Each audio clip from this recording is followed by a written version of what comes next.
Are you finding that your collaborative documents for meeting notes are not serving the collection of information in the most efficient and effective way?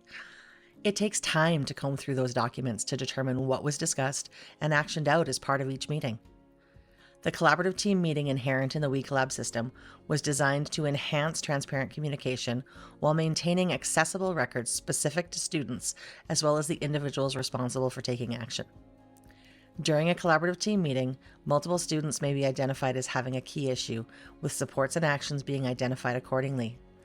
These meeting notes are then automatically saved to individual student profiles, with the supports and actions being placed in their respective areas as well.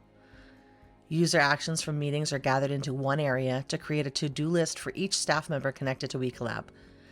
As well, actions from school meetings or district meetings are gathered into an area that can be monitored by leaders so that students who are being discussed or staff who are being assigned tasks can easily be identified and further supported. Schedule a conversation with our team to learn more.